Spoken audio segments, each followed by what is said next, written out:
Okay, so before the break, what we did, we looked at the response of a simple RC. Now, what we are going to do this time is a little bit different. So now what we're going to do is going to look at a slightly different circuit, which is this. Now, where the input is some Vs of t, and we are interested in determining some V of t at the output. Now, why is this different from that? Let's say, what if I made this a step function? Would that be exactly the same as that? If I look at a step response of this thing, let's say if I say V of s, Vs of t is simply Vs times U of t. If I do that, is this the same as that circuit where we had the switch here, and we had a fixed voltage here, and the switch turned on at t equals 0? Yes or no? So is this identical to that? So how many people are saying yes? How many people are saying no? Why not? Say again, speak up. There's no starting V naught. If you think about it. Good point, very good. Because, what's happening? If I had this voltage source, why wouldn't there be any starting V naught? Say again? There's no forward current, but there wouldn't be even, there can't even be a starting V naught if this was my circuit. Because what is the value of this voltage source at negative t's? 0. Which means what? A voltage source with a value of 0 is what? A short circuit. So I have a short circuit, so this would have discharged the capacitor. So these two are not exactly the same. But let's look at them. Let's look at this one and see what is this response of this one. So how do we determine the response of this thing? This thing we already know, right? So we have an initial value and a final value. So if I'm looking at V of t, now with that expression that we've developed, we can find the response of things. So what is the initial value of V of t at t equals 0? V of 0 plus. Is there going to be an instantaneous change in this voltage? When there's a step, there's no impulse here right now, right? So there's no infinite current. And there's a resistor here. So the voltage cannot instantaneously change. So what is the value of V of t at 0? V0 minus, which is going to be equal to V0 plus? 0. So it's going to start at 0, right? And then, what is the V infinity? Vs, right? Because at infinity, there is not going to be any current flowing through this resistor, which means that the voltage across this thing is going to be 0, which means that this voltage is going to be equal to that voltage. Right?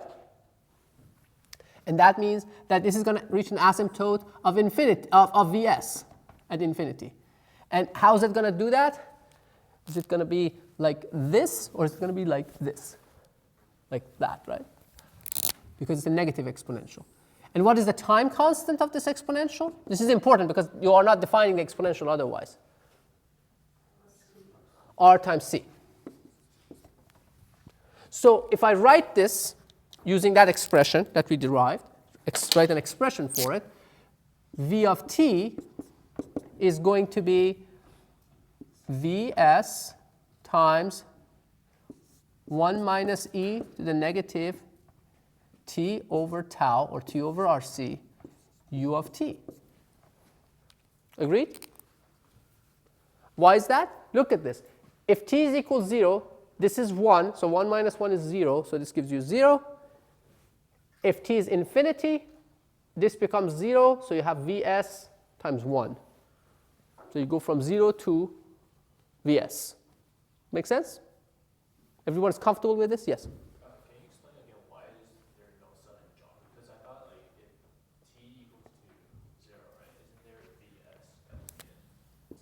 So this is Vs, right? Lowercase vs, Vs of t, or V in of t. You can actually make it even, if you want. Let's change this to V in, because I called that Vs. So it's jumping up simultaneously. This voltage is jumping. But for the voltage of the capacitor to jump, you remember the voltage of the capacitor is the integral of its current. For an integral to jump, its argument needs to be infinity. right? For it to have an instantaneous jump, for it to become discontinuous, essentially. And can you have infinite current when you have this resistor here? No, unless this resistor is 0. Which in fact you can see, think about it, if R was 0, what would happen here? The time constant is 0. It means that the exponential would get to infinity instantaneously, so which basically means that it would jump up. Instantaneously gets to Vs. Because as you reduce R, it becomes more and more rapid. So this is R increasing, or tau increasing, if the C was constant. Right? Makes sense? So it has to be a smooth transition, right, versus parameters. So it has to work in the limits too. So this is the step response of the circuit, really. You can actually think about it as S of t, right? The step response of the circuit. What is its impulse response? What is the impulse response of the circuit? So in other words, if V of S were to be so if V in, so now, what if V in of t is some Vs delta of t? Now, we'll see the unit-wise, this is a little bit tricky. We'll talk about that in a second. But we'll leave with it. We'll stay with it for now. We'll live with it, but we'll see what happens. I'll talk about the units later on. So although it may look like, oh, the units seem fine. The problem is that the units of delta, you need to think about what the units of Dirac delta are. And Dirac delta is not a unitless quantity. We'll see in a second. We'll talk about that. Don't let that distract you. Trust me, I'll get to that. So for now, don't worry about the units of delta. Okay? Just ignore it. Let's say we have some constant here that will adjust that unit. Turn it into a voltage. Right? Just forget about that. But other than that, if I hit it with an impulse now, so my V in of t is an impulse. How do I calculate the impulse response in this circuit? How do I find what the V of t is? The impulse can change this voltage instantaneously, right? Because it's a current of infinite value. So it will change that voltage instantaneously. It will jump. How much is the question? So to find out how much does it jump, you have to know what the current is, right, through this capacitor. What is the current through this capacitor? So what is I of t going to be if you know the voltage? Now, this voltage, as time t equals 0, is jumping to an extremely large value. What can you say about the current? Can someone think of what the current would be in terms of that voltage? Let's say you know this. Can you write an expression for I of t in terms of this, in terms of that voltage? Right? Think about it. If this voltage is infinity, and this voltage is finite, what determines this current? Which one of these two voltages? The infinity one, right? Because it's an infinity minus the finite divided by r. Right? So for that time t equals 0, it doesn't really matter what this voltage is as long as it's finite. Right? Because you remember, what's the current through this resistor? It's this voltage minus that voltage divided by the resistor, right? So it is Vs delta of t. So this is exactly at time equals t equals 0, right? And minus some finite quantity. It doesn't matter, right? Divided by r. So that's the current around t equals 0. Do you agree? At t equals 0, it's that voltage, that huge voltage divided by the resistor. So that's what the current is going to be.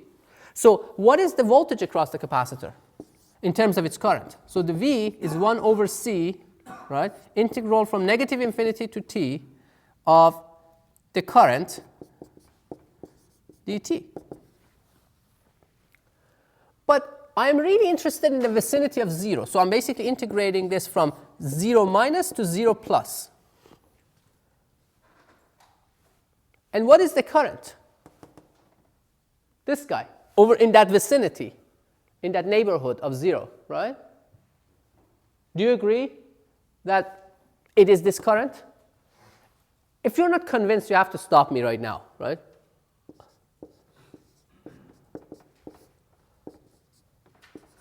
But do you agree, if you agreed with that statement, that this is going to be the V of t? In other words, basically, this is delta V. This is really delta V from 0 minus to 0 plus. That's the change in the voltage. That's the instantaneous jump. Because I'm integrating it from 0 minus to 0 plus. That's what's going to happen. So what is that integral? So Vs and R are factored out. It's the integral from 0 minus to 0 plus of delta t prime dt prime. What is this integral? 1, right? Definition of delta. So this is Vs over Rc, or Vs over tau. So this jumps, so it says that the voltage V of t versus t, it starts from 0. At t equals 0, though, jumps up instantaneously to Vs over Rc, or Vs over tau. And that's my V0 plus. So this is my V0 plus.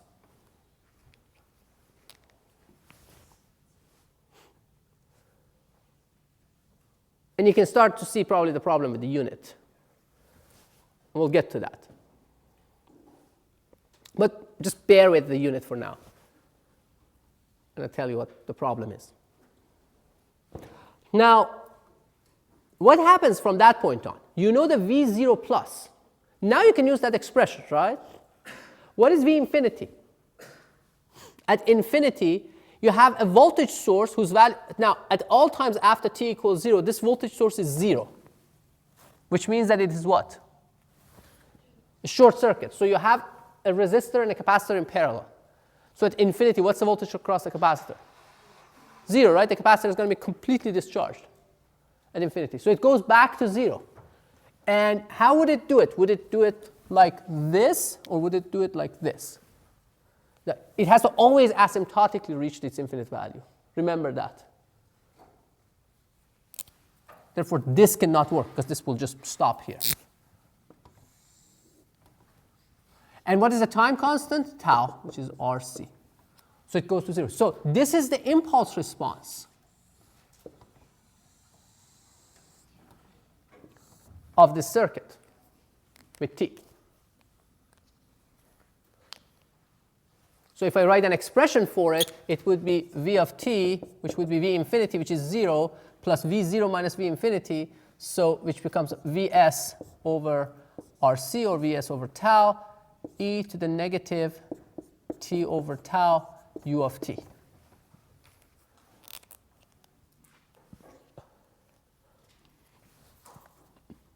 Right? Everything is good and nice except for that unit, the mess with the unit. What is the mess with the unit? Let me ask you a question. What is, so this is a side note. What are the units of delta of t? So let's say, think about the definition.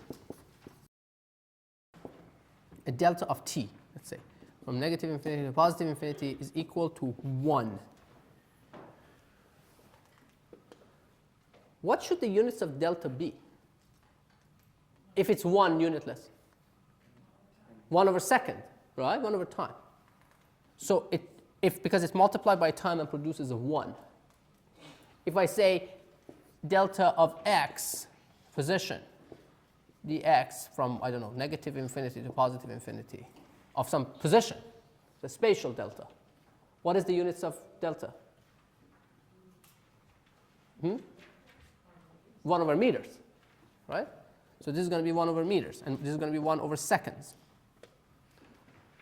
Now, and in general, essentially the units of delta are inverse of its the units of its argument. 1 over the units of its argument. So remember that. The problem arose from the way I defined the input. Because this thing doesn't have units of time to begin with. This has units of time over second.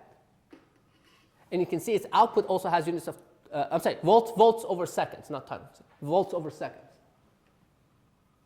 Right? And this has units of volts over seconds.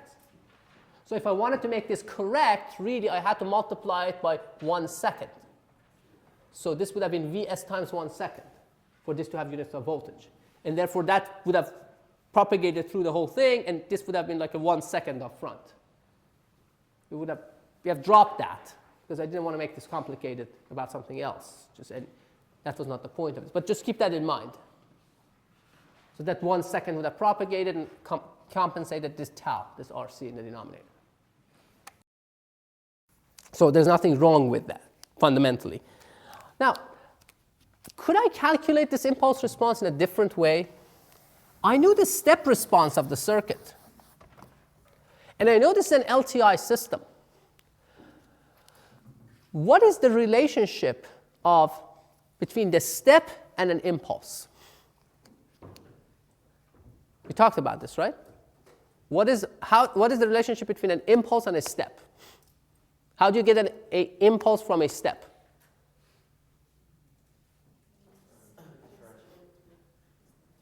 Differentiate, right? It's a derivative. So delta of t is d dt of u of t, which we wrote as p u of t. Right? You remember that? Because the integral of that was the integral of u of t. You remember integral of delta of t from negative infinity to t was u of t, right? So if delta is the derivative of the step, so if you think about this, this is the system, right? The system. So we put a step in, u of t, it gave us s of t, this response, the step response. Now, if I put in a delta of t and I get h of t, if this involves a differentiation or d dt, if I need to differentiate the input to get from here to there, as long as the system is linear, what do I need to do to get from here to there? Differentiate. Because if the system is linear, then I can switch the order of differentiation with the operation of the system.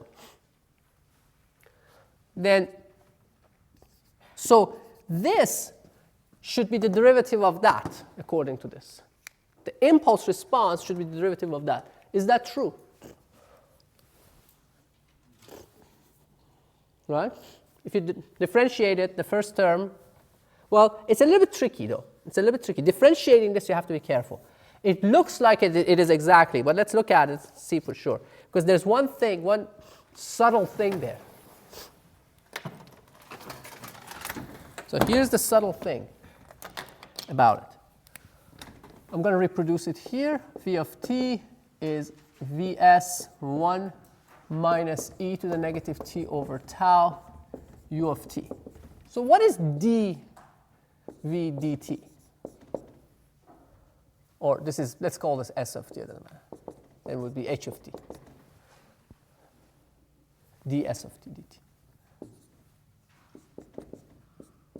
So what is the derivative of this with respect to time? So what are the things that are functions of time? There are two things that are functions of time. Be careful. One is e to the negative t minus tau. The other one is u of t. So it's the derivative of the first one times the second one times plus the derivative of the second one times the first one. So what's the derivative of the first one times second one? So it's Vs. So this term gives you 0. You get a negative from here. You get a minus, another minus from this 1 over tau. So you get Vs over tau e to the negative t over tau u of t. Right? So that's the derivative of this times that. All good and nice. How about the second term? is the derivative of this times that. What is the derivative of the delta, u of t? Delta of t, right? So it becomes Vs 1 minus e to the negative t over tau delta of t. So this term is a reasonable term. Let's look at this term. So what is this term at all times other than t equals 0? 0. Why?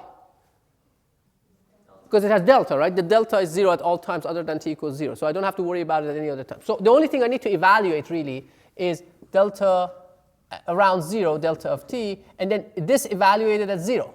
What is this evaluated at 0? 1? No. 0, right? This is 1.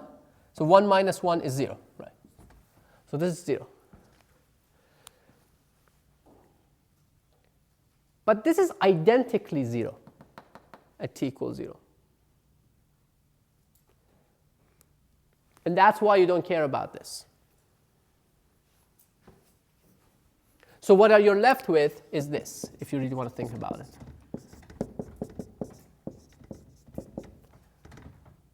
You can, there's a way of doing this a little bit more rigorously. And you can go back to the definition of delta, write it, for example, in terms of p sub delta, in terms of pulse, and do that calculation and do the limit, and you will see that the limit goes to 0. Because technically, you're doing a 0 times infinity here. So you have to really resolve it more carefully. But you can do that. And you will get this result. So the impulse response is this, which is consistent with what we calculated directly. Does it make sense? All right.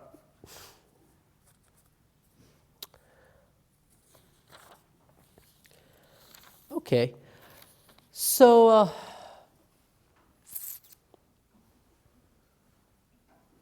okay, so that's it for now. Let's just stop.